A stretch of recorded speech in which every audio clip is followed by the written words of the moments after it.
Muy buenas tardes, queridos amigos que no te la cuenten. Aquí una vez más con nuestras entrevistas, esta vez con una que está del otro lado de la montaña, del otro lado de la cordillera, la señora Vanessa Kaiser. Vanessa, ¿cómo le va? Muy buenas tardes, gracias por atenderme. Muy buenas tardes, padre. Gracias a usted por darme un espacio de conversación que sin duda va a ser memorable, al menos para mí, que lo sigo hace mucho tiempo. Bueno, lo lamento, es un pecado suyo. Bueno, Vanessa Kaiser, doctora en Ciencia Política, área de la política por la Pontificia Universidad Católica de Chile, doctora en Filosofía, magíster en Ciencia Política por esa universidad, magíster en Ciencia Política también por la PUC, en Filosofía, periodista, Universidad Finisterre. Bueno, tiene una experiencia muy, pero muy amplia. Está metida, mamá de 3 hijos, quizás para mí es el título quizás que una mujer puede ser el más importante, por más que a las femi-bolcheviques no les guste el tema, pero es así, una mujer se realiza enormemente en la maternidad, lo dice San Pablo, y ha sacado un nuevo libro que tuvo la gentileza de enviarme. Estaba por ponerlo en pantalla, pero soy medio bruto para estas cosas, así que no estoy con todas las cosas técnicas. El progresismo y la cultura de la muerte, subtítulo, claves para entender el proyecto ideológico y político de la nueva izquierda. Antes de empezar a hablar con Vanessa respecto del libro, le voy a hacer una pregunta extra libro. Hace más de 20 años me tocó vivir en Chile. Yo viví un año entero en Chile. Poca gente lo sabe esto. En un lugar bastante complejo, que muchos chilenos estoy seguro que nunca han entrado, por cierto, y fue ni más ni menos que en la zona de La Pintana. Me tocaba ser apostolado como seminarista en mi primer año.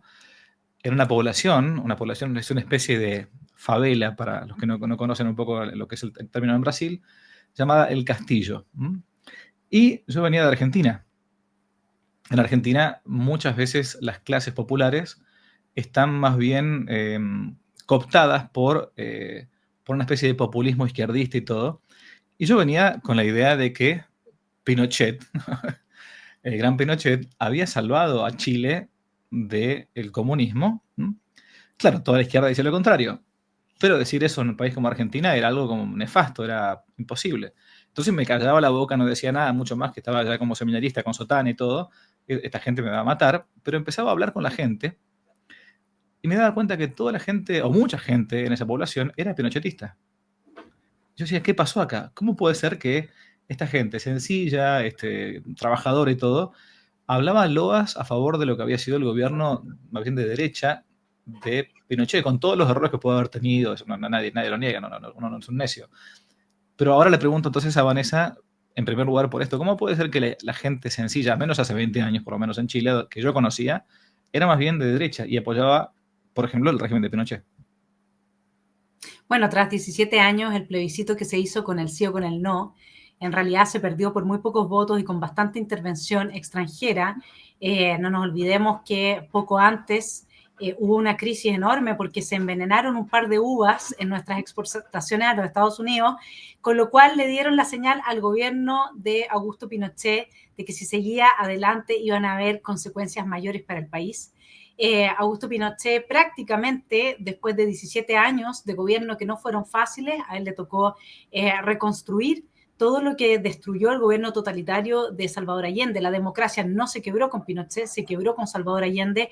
Los militares no entraron en política con Pinochet, entraron en política con Salvador Allende. Él fue el que después del paro del 72 metió a los militares en los ministerios. Y eso es algo que la izquierda no quiere saber. Luego él pensó que los militares iban a jugar a favor de él y del proyecto castrocomunista y no a favor de su país, sin entender lo que es el amor, porque la izquierda no conoce el amor por su país, no conoce el amor por su familia. Hoy día en Chile hay detenidos desaparecidos que están en cajas de huesos y no los quieren reconocer porque si les reconocen ya no pueden hacer el negocio de tener presos por secuestro permanente a los militares y cobrar la indemnización. Eso es lo que es la izquierda. La izquierda de Allende tampoco supo leer qué es lo que iba a pasar con las Fuerzas Armadas en Chile, y las Fuerzas Armadas rescataron el país de la peor debacle que ha vivido en su historia. Ahora estamos empezando a ir por exactamente el mismo camino y además afrontaron una situación muy difícil con la crisis del 80. La crisis del 80 dejó a mucha, pero mucha gente desamparada, producto de un sobreendeudamiento del sector privado que estuvo mal regulado porque el laissez-faire funciona hasta un cierto punto. Lamentablemente, cuando el mercado es muy chico, si uno deja que hagan lo que quieran hacer, Bueno, estos 5 grupos económicos sobreendeudaron al país, finalmente el país tuvo que pagar por sus malas acciones. Sin embargo, a pesar de esa crisis que fue tremenda, con mucha gente que cayó en la desgracia, logramos salir adelante y cuando se entrega el país al próximo presidente, que fue Patricio Aylwin, que por supuesto entró liberando a todos los que estaban presos por terrorismo y se iniciaron, ¿no es cierto?, los juicios en contra de los militares que nos habían liberado del terrorismo.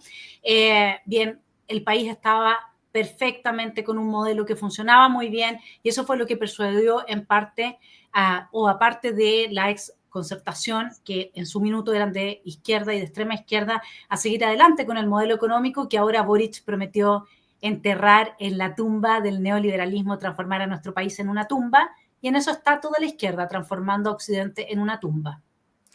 El libro que acaba de sacar usted es El progresismo y la cultura de la muerte. Yo, cuando me lo envió usted hace algunas semanas, me lo puse a ojear. Sinceramente no lo pude leer completo, ¿no? Pero sí varias partes.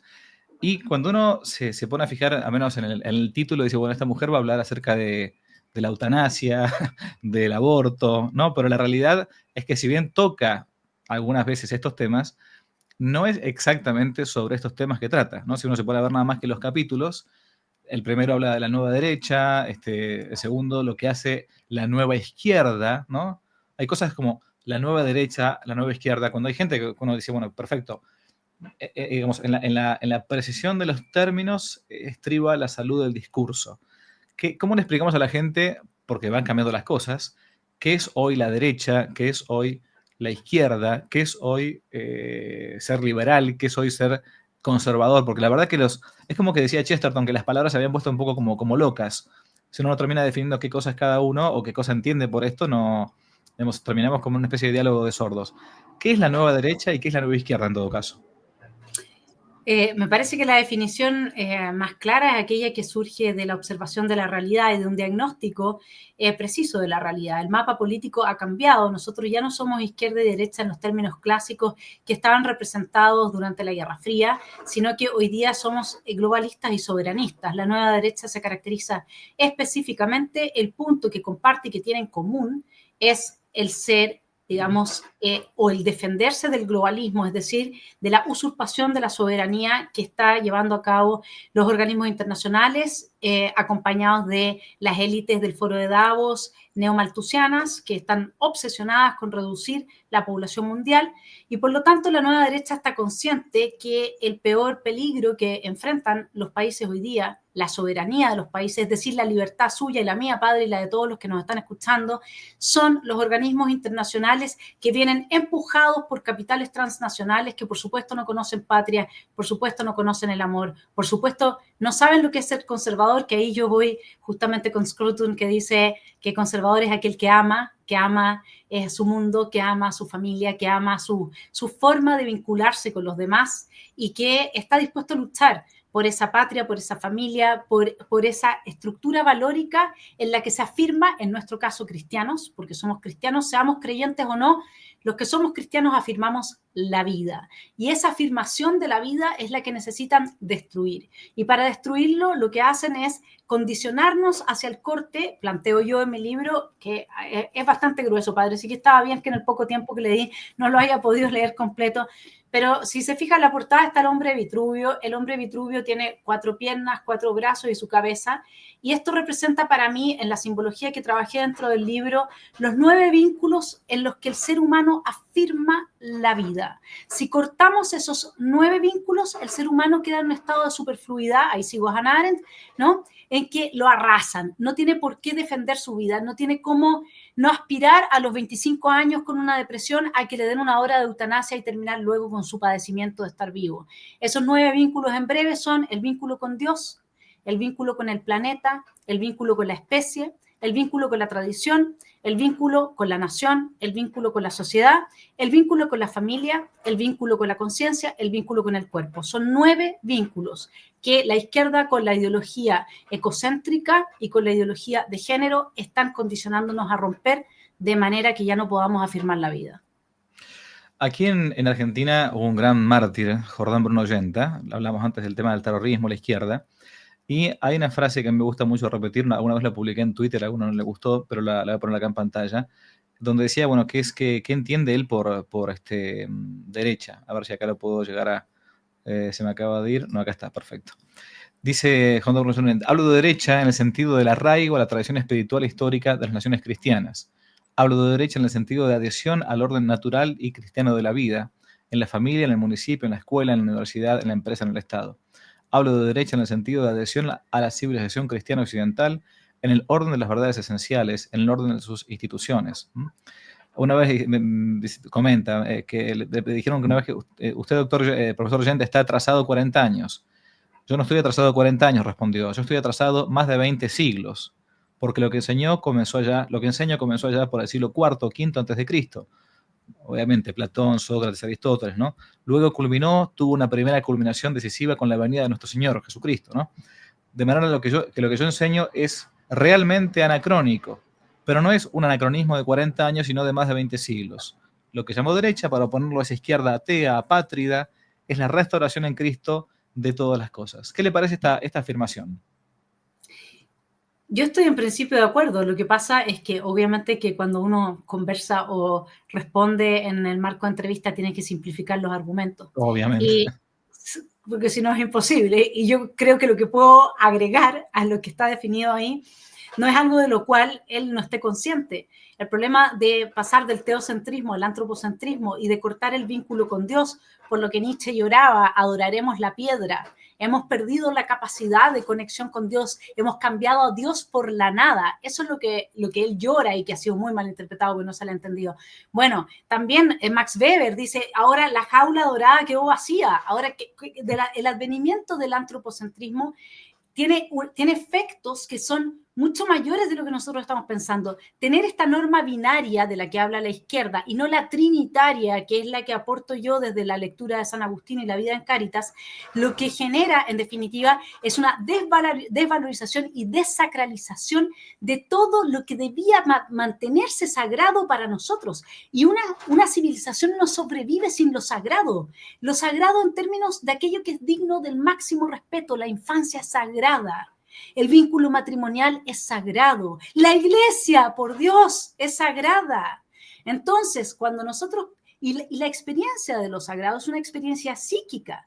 Por lo tanto, el problema del materialismo es que reduce nuestras capacidades de experiencia, este es un libro de psicopolítica, ¿no? Reduce nuestras capacidades de experiencia psíquica de vivir la hierofanía, de vivir lo sagrado, de entender que ese carácter, cuando uno ve la película Sound of Freedom, ¿no? Lo que hace Tim Ballard en su vida real, él experimenta lo sagrado, él va en defensa de los niños. Y todo este proceso de subversión que yo describo en mi libro, a lo que apunta en definitiva es a que no quede nada sagrado, a que eso desaparezca del mapa. Y cuando logren eso, eso tiene efectos muy importantes en términos políticos y la imposición del nuevo orden mundial. Y el antes y después de Cristo también es fundamental tenerlo a la vista. Cristo es quien dice, el que quiere que me siga. El que quiere que me siga. ¿Y eso qué significa? Que Él reconoce el libre arbitrio, que Él nos reconoce a cada uno con esa cualidad. Y es de esa cualidad que se siguen los derechos fundamentales anteriores a la existencia del Estado. ¿Sabe, padre? El liberalismo clásico, porque no vamos a hablar del otro, porque eso es progresismo puro y duro, el liberalismo clásico que con John Locke todavía tenía a Dios presente. De hecho, John Locke habla de oír la voz de Dios, no la voz de la razón, la voz de Dios, o digamos que hace un poco un sinónimo, porque Dios habla a través de la razón, ¿cierto? El liberalismo clásico, y esto los liberales no han tomado nota, no subsiste sin los principios y sus raíces cristianas. De hecho, yo sinceramente, cuando me puse a ver un poco más quién es Vanessa Kaiser, en varias páginas encontraba, bueno, es una liberal, es una libertaria, en fin. Sinceramente, yo me asombré bastante, porque en el libro me encontré muchas críticas a muchos planteos liberales, ¿no? Sinceramente, yo voy a leer algunas frases que, por ejemplo, un texto. Por su parte, dice ella, Rousseau es el padre de la barbarie civilizatoria que impulsan las élites neomalthusianas y sus huestes, ¿no? O sea, digo, ¿cómo puede ser que esté hablando en contra de Rousseau si cuando yo estudié ciencia política en la Facultad de Derecho en la Universidad de Buenos Aires, te hablaban de Rousseau como el padre del liberalismo? O sea, justamente, ¿no? Entonces, y yo he tenido que leer el Contrato Social, el Emilio, esos libros que son claramente nefastos donde en realidad nos encontramos ante un farsante. Bueno, si uno conoce un poco la vida de Rousseau, se da cuenta quién es. Y acá va la pregunta, porque hay una gran crítica incluso en el libro a estos planteos. Y para mí es como decía Dostoyevsky, no sé si usted va a coincidir, es como que decía en Demonios, en su novela Demonios, que de padres liberales nacen hijos comunistas, ¿no? No en el sentido meramente de la dialéctica opositora uno con otro, sino porque como una especie de la matriz de ese liberalismo laicista, más bien promasónico, sí, que afirma a Dios como una especie de entelequia así en el aire como el gran arquitecto, pero después culmina en gran parte en esto porque se desanclaron de esto que es ni más ni menos que Dios, el Dios verdadero, no Dios así de los masones, y por eso después termina como siendo la otra cara de la misma moneda, ¿no? Con el tema de la izquierda. No sé qué opina con estas cosas. Pues son textos que me asombraron en su libro. Claro, lo que pasa es que quizás uno tiene una trayectoria en la vida en que empieza a comprender cosas con el paso del tiempo y la experiencia misma. A ver, hace mucho tiempo que yo sé que el liberalismo clásico, ese homo economicus, esa forma, digamos, obsesiva que tenían que tenía Friedman, que tenía Hayek, digamos, de plantearse respecto del ser humano a partir de una antropología, de un concepto antropológico más bien antropocéntrico que teocéntrico, ¿sí? Donde ya Dios prácticamente no está presente. Yo hace mucho tiempo que tenía esa intuición de que en realidad algo fundamental se estaba perdiendo. Pero muchas facultades psíquicas, la empatía, la condición del ser humano como un ser espiritual, la posibilidad, pero de pronto empezó a manifestarse en mis estudios, en mis investigaciones, tres ideas fundamentales, sin las cuales el liberalismo, porque uno cuando dice, bueno, antes y después de Cristo, bueno, ¿qué había antes y qué había después? Claro. Entonces y padre, y es tan simple, si eso es lo más increíble de todo. O sea, el liberalismo no existe si es que no reconoce la existencia del individuo, ¿verdad? De hecho, el anarcocapitalismo se basa sobre la base del individualismo metodológico, a ese nivel, imagínense. Mis hijos, que tengo uno que es súper anarcocapitalista, nació del ex nihilo, no es que de la mamá. Bueno, pero está bien, para esas edades, padre, está bien. Entonces, prefiero que vayan por ese lado para comenzar su ruta por esta vida. Entonces, ¿sabe qué es lo que pasa? Que si nosotros pensamos qué nos trajo Cristo, yo creo que el liberalismo clásico, el del que hablábamos del segundo tratado del nuevo gobierno civil, cristaliza muy bien el legado de Cristo en el sentido político, pongámoslo así, estrictamente político. Primero, al desechar la tesis de Thomas Hobbes de que el hombre es un lobo para el hombre, porque ese no sería un hombre hecho a imagen y semejanza de Dios, ¿verdad? Sino que muy por el contrario, entendiendo que nosotros tenemos una vida en estado de naturaleza que responde esencialmente a la voz de Dios, a la voz de la razón, por lo cual a usted ni a mí nos tienen que estar prohibiendo ir a matar porque no vamos a ir a matar per se, porque nos nace, no está en nuestra naturaleza y no es que seamos tan especiales, digamos, ¿no?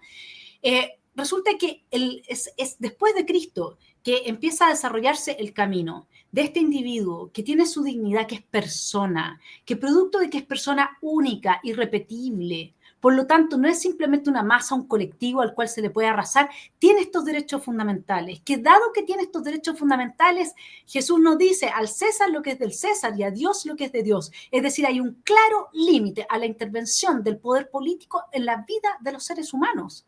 Entonces nosotros tenemos en Jesús al reconocimiento de ese que si quiere, lo sigue, y si no quiere, no lo sigue. Y la vida en Cáritas tenía siempre como contrapartida la vida en Cupiditas. Y era asunto de cada cual, digamos, qué camino iba a tomar, si iba a tomar el camino de la pérdida, la corrupción del ser hasta la pérdida absoluta del ser, que es como quieren ahora que crezcan los niños sin ni siquiera la posibilidad de anclar su ser, de terminar de vivir en su ser, ¿no es cierto?, de realizarlo. Amar es desear que seas, dice San Agustín, ¿verdad? ¿No? Bien, ahora después con la norma binaria ya, es decir, la desaparición de Dios de la ecuación cultural, espiritual, psíquica del ser humano, ese liberalismo deviene en mero materialismo. Y por supuesto, Hannah Arendt también trabaja el materialismo liberal, que ha perdido a Dios, ¿no es cierto? No lo dice en estos términos, pero de eso está hablando, del homo económico, si queremos graficarlo en un tipo de ser humano, tipo de vida, como la contrapartida, la contracara del materialismo marxista. En la medida en que ella, a diferencia de lo que hago yo en el libro, que sí anclo el marxismo en una vertiente o en una corriente mefistofélica y de Baphomet muy fuerte. Baphomet es el dios de los, según de ciertos liberales que creen que ellos son los arquitectos, ¿no es cierto?, etcétera, en el gran arquitecto. Bien, dejémoslo ahí. Y entonces Hannah Arendt sí los ve efectivamente a estos materialistas como la contracara. La única diferencia que habría entre un liberal materialista con una concepción antropológica de esa índole y un marxista sería que en el liberalismo la propiedad sería individual y en el marxismo colectiva, ¿no es cierto? Y digamos que finalmente estamos todos reducidos a ser meros miembros de la especie, es decir, se pierde la condición de persona, se pierde el valor del libre arbitrio y además el libre arbitrio no tiene sentido, padre, donde no existe lo sagrado. Ese es el tema. Hay un segundo capítulo donde dice ella lo que hace la nueva izquierda. Y es raro, porque es como que, no sé, es como que uno tiene que volver a estudiar de vuelta, al menos para mí, porque lo que uno estudiaba antiguamente como lo que es la izquierda, lo que es la derecha, o lo que es el liberalismo, lo que es el comunismo, es como que ahora está todo mezclado. ¿Y por qué digo? Ahora voy a explicar un poco por qué. Cuando uno hablaba acerca de los, no sé, de la izquierda 20 años atrás, la izquierda por lo general planteaba quizás la cerrazón, y ahora mismo incluso, la izquierda, por ejemplo, ahora está en favor de ciertas naciones y en contra de otras, con todo el tema este que hay de guerra entre la franja de Gaza y Israel y qué sé yo. Bueno, normalmente la izquierda se ha volcado hacia la nación Palestina y otros hacia el Estado de Israel, ¿no? Pero ahora parece que la izquierda está a favor del globalismo, cuando antiguamente era el liberalismo el que supuestamente estaba a favor del globalismo. Después, el planteo actual del neoecologismo, de todos estos movimientos que uno te quiere hacer comer gusanos y que no comas carne y que salves el planeta y qué sé yo, ahí un poco se me mezclan los cables porque tanto la izquierda como el progresismo liberal también están a favor. Entonces por eso yo digo a veces que yo nunca me defino más que como católico, porque la verdad que no corresponde tampoco a otra cosa, porque aparte el resto son ideologías, son sistemas cerrados de pensamiento independientes de la realidad extramental. Pero ¿cómo puede ser que usted lo ve, ¿no? Yo no lo veo totalmente, no termino de entenderlo, que se entremezclen las cosas y ese fenómeno llamado progresismo va más allá de la ideología política que uno tenga a nivel de izquierdas o de derechas o liberales o comunistas. No sé si me explico lo que digo. Claro, lo que pasa es que me parece que hay que analizarlo tanto desde la perspectiva de las élites que tienen esta inclinación transhumanista del Homo Deus, caen en el pecado de la soberbia, por algo se habla del orgullo y todo el rato del orgullo, no vaya a ser que el orgullo no es el pecado, ¿no es cierto?, que provocó la expulsión de Lucifer del cielo, digamos. O sea, a ver, yo lo que podría decir es que su definición es una definición muy clara respecto de todo lo demás, porque todo lo demás tiene un carácter explícitamente anticristiano, con o sin estar conscientes de ello. Cuando uno cambia el antropocentrismo, es decir, la norma binaria, por el ecocentrismo. ¿Qué es lo que es la norma binaria? La norma binaria, lo estoy hablando en códigos de la nueva izquierda, obviamente. La norma binaria es que usted, padre, aunque me diga lo contrario, es hombre, y yo, aunque le diga lo contrario, soy mujer. Eso es binario, hombre, mujer, bien, mal, adulto, joven, niño, ¿no es cierto? Animales, ser humano. Eso es inmigrante, el ciudadano ¿no es cierto?, del lugar. Entonces, lo que ellos tratan de hacer a través del cambio de paradigma, desde el paradigma antropocéntrico con su norma binaria al ecocéntrico, es cambiarnos la norma de vida, ¿sí? Condicionarnos a partir de una serie de dispositivos culturales a cambiar la norma binaria por la norma trans. Ahora ya se es transexual, transespecie, transedad, transnacional, etc. ¿Qué es lo que pasa cuando se asume, se encarna psíquicamente esa norma? Que bueno, uno no es nada. Y donde uno no es nada, en conclusión, ¿qué es lo que se sigue?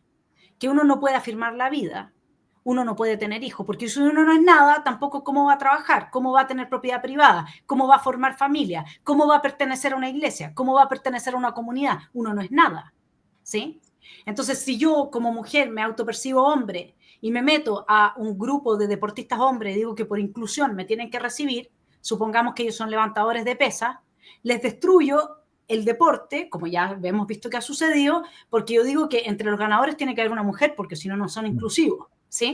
Entonces, ¿cuál es el dispositivo que se está usando en ese contexto? El de esquizofrenizar.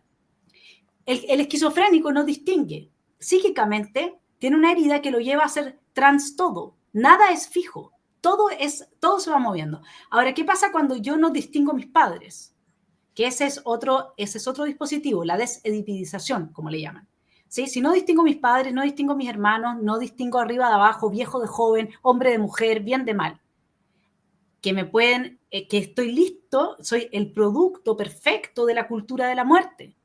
Si yo no amo nada, padre, entonces no tengo por qué resistir a los embates de la vida.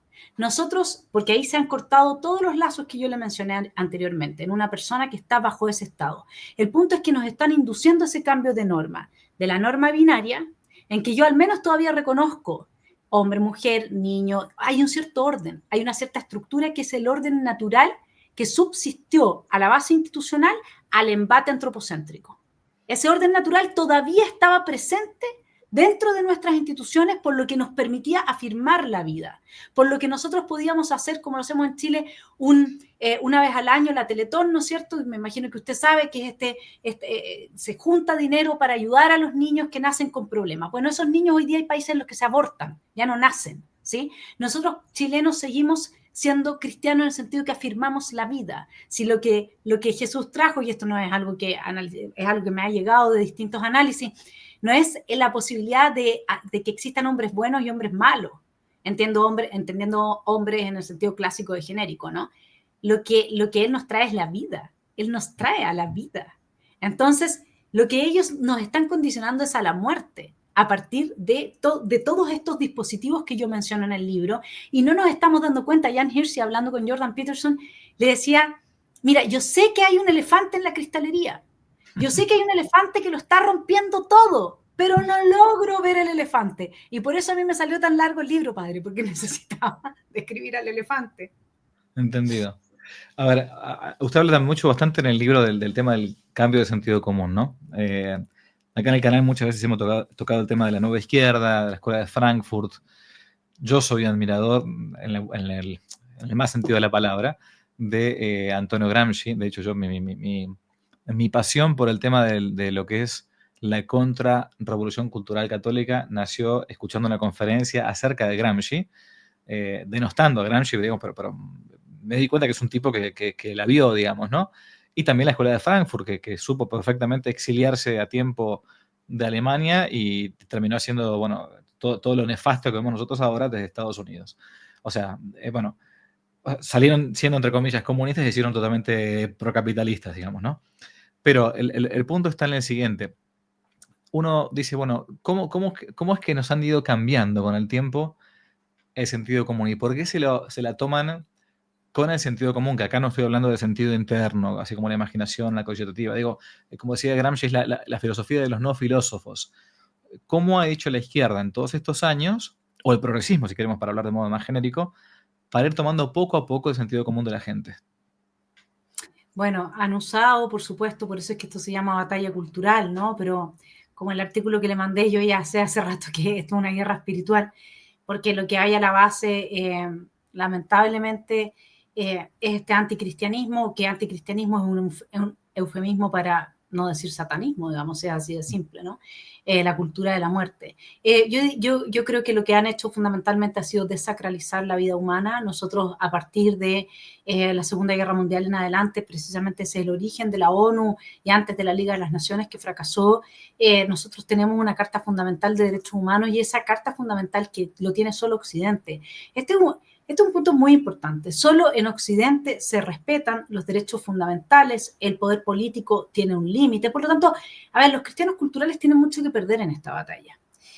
Yo uso esa categoría porque sí, conozco mucha gente que efectivamente no ha desarrollado, no ha tenido la gracia o no tiene el interés, ¿no es cierto?, de tener una vida espiritual o de reconocer en sí mismo los aspectos espirituales que puedan haber y potenciarlo y desarrollarlo, porque todo eso hay que alimentarlo psíquicamente para que se traduzca en la conexión espiritual.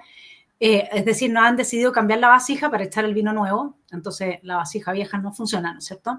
Y yo creo que, por lo tanto, lo que estamos perdiendo y lo que estamos arriesgando, y es lo que quieren las élites malthusianas que nosotros perdamos, es nuestra libertad, es nuestra capacidad de decirle a los gobiernos, no, este es tu límite, es que nosotros defendamos nuestros derechos fundamentales, y para eso han ido capturando justamente el sentido común, desde, primero, usar los derechos humanos, o sea, es el oxímoron de Rousseau. Te obligaré a ser libre.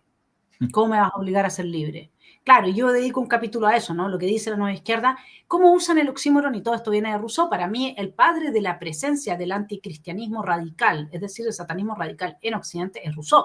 No es otro. Y esto no me lo enseñó nadie. Yo no lo leí de lectura secundaria. Esto viene de mi propia lectura de este personaje, que tiene momentos tan luminosos, ¿no? Porque el demonio funciona así, no funciona mostrándonos pura escoria. Nos comemos la escoria porque la escoria viene revestida de algo bello. Eso a la gente se le olvida. Puede venir incluso con la sotana puesta, digamos. Eso también nosotros lo sabemos, ¿verdad? Entonces, y por eso hay que tener tanta claridad respecto a la existencia de Dios, porque si no es muy difícil distinguir. Porque el demonio siempre se viste, ¿no es cierto?, de ropajes de la verdad. Y lo que han hecho es usar, padre, el victimismo. El victimismo está anclado en nuestra cultura. Nietzsche nos advirtió que exacerbar psíquicamente este rasgo nos iba a llevar al derrotero del último hombre, es decir, de aquel que no iba a ser capaz de afirmar la vida, ¿sí? Yo sé que hay lecturas muy negativas de Nietzsche, pero yo hice desde Nietzsche la lectura de la psiquis de Jesús, es decir, Jesús como hombre, ¿sí? Es su naturaleza humana, y la verdad es que yo, después de 15 años estudiándolo, me doy cuenta que él hizo un esfuerzo mayor por preservar justamente la cristiandad, y Jaspers está conmigo en el análisis, así que no estoy sola. Bien, no es que sea tan extraña, ¿ok? Entonces, lo que sucede en definitiva es que a través del victimismo, si no hay Dios, primero que todo, cuando uno saca al ser humano, a Dios del centro y pone al ser humano, padre, es que es imposible que no nos decepcionemos. Es que es imposible que no se nos caiga a pedazos la realidad, porque todos tenemos defectos, porque a todos, incluso los que más intentamos hacer el camino, sabemos que estamos tan lejos del camino. ¿Se entiende? Entonces, era obvio que íbamos a pasar de ese homo economicus rápidamente al nihilismo. ¿Y qué es lo que hace el nihilista? Para el nihilista no hay valor. Nada vale nada. La vida no vale nada. No somos polvo, dust in the wind y qué sé yo, y todas esas cuestiones. Y después, si nada vale nada, podemos entrar a despreciarlo todo también, a aborrecerlo todo. Ese paso del nihilismo al aborrecimiento a través de la estética woke, a través de introducir a Carl Schmitt y tensionar todos los antagonismos a través de la polémica que puedan existir dentro de una sociedad, que nos odiemos todos, odia al prójimo como a ti mismo. ¿Qué es lo que hace? Y con eso cierro, padre, la ideología ecocéntrica. No solamente niega a Dios, y por eso es una herejía de parte de quienes dicen ser católicos ir por este camino, porque yo pierdo la fe en Dios cuando le creo a gente que ya viene hace décadas diciendo que nos vamos a congelar, que nos vamos a calentar, no, es Dios el que va a decidir, digamos. Yo no puedo pedirle a un niño que sigue a Greta Thunberg que sea católico, que sea cristiano, que sea creyente. Ese niño necesariamente está seguro de que viene el apocalipsis, comillas, no porque venga la era de Jesús y previamente los 4 jinetes, sino que porque se va a acabar el mundo. ¿Se entiende? Entonces, el que avanza toda esta ideología climática le enseña a los jóvenes que ellos son malos porque al respirar dejan una huella de carbono. Y esos jóvenes ven al prójimo, por eso yo hablaba del corte del vínculo con el planeta y con la especie. Porque yo soy mala para el planeta porque existo, respiro y tuve 3 niños. Claro. Y porque consumo. Pero no solamente yo soy mala para el planeta, todos los demás también son malos para el planeta porque también respiran y dejan una huella de carbono.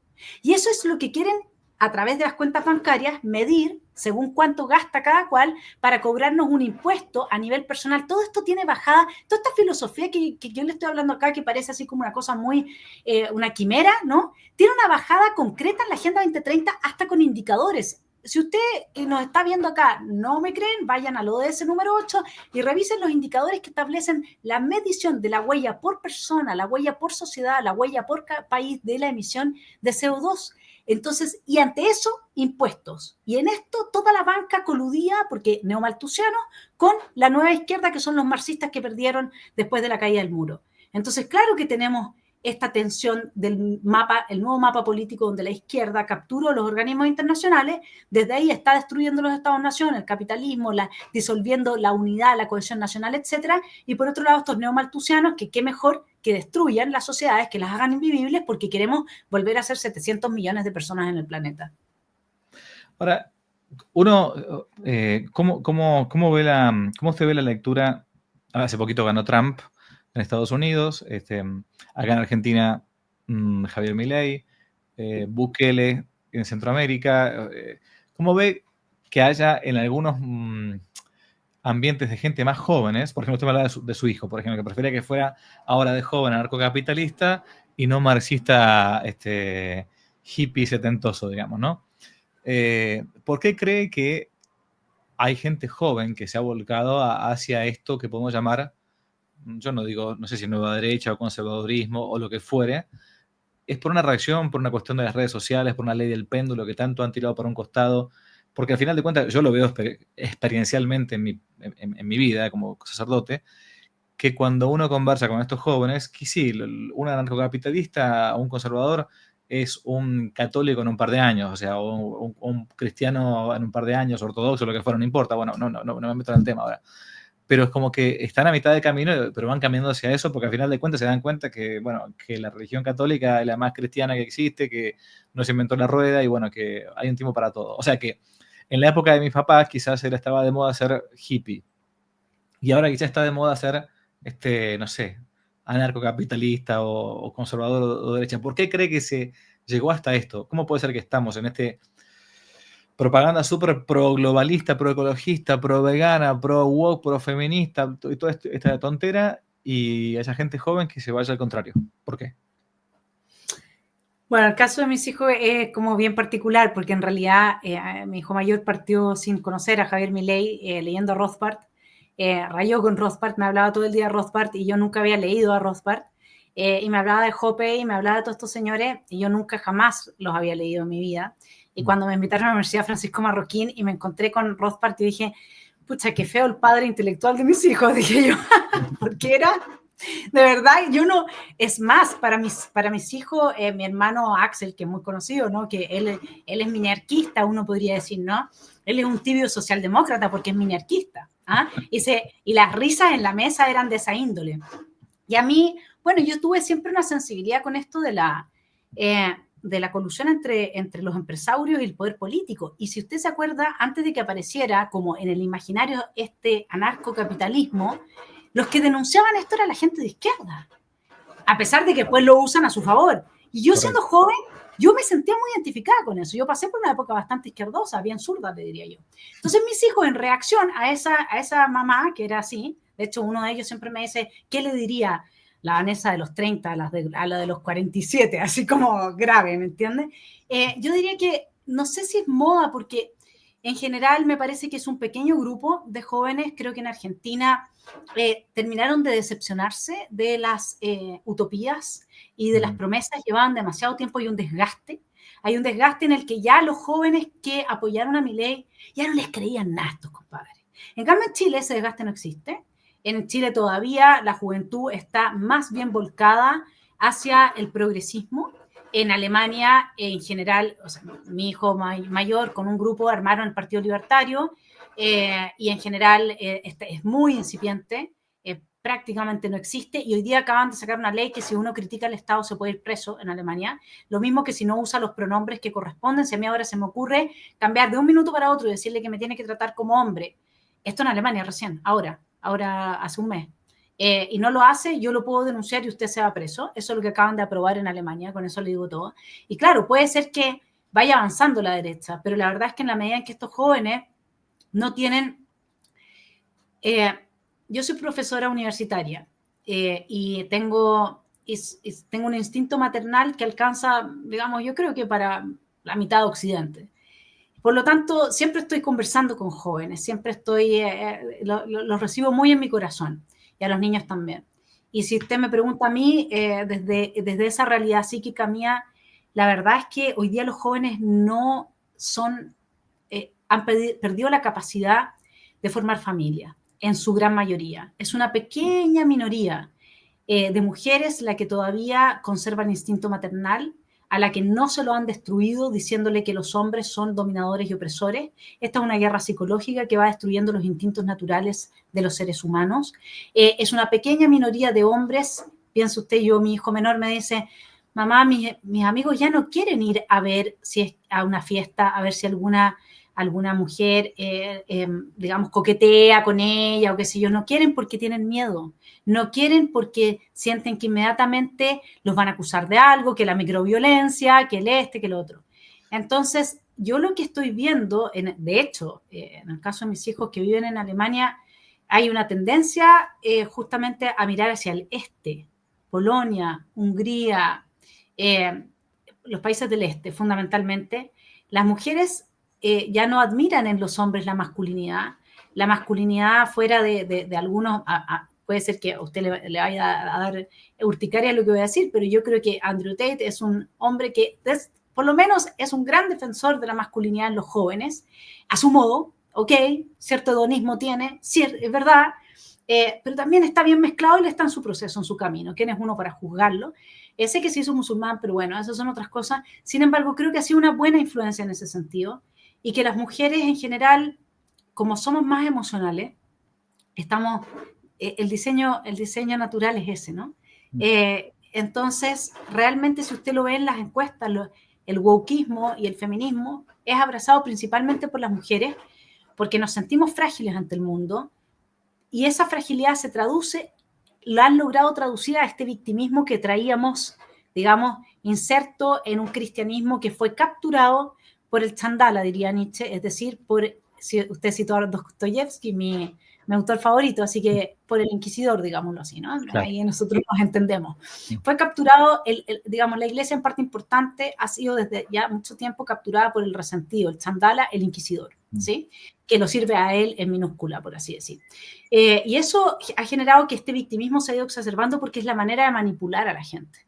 Y las principales, comillas, víctimas de este victimismo somos las mujeres, que nos enseñan que entonces todo lo malo que te pasa es por culpa de que existen hombres. Imagínese, padre, yo tengo 5 hermanos hombres, tengo 3 hijos hombres. O sea, y aquí está la fiera que usted ve, o sea, no hay por dónde, ¿me entiende? Y eso es porque nunca me he creído ese cuento.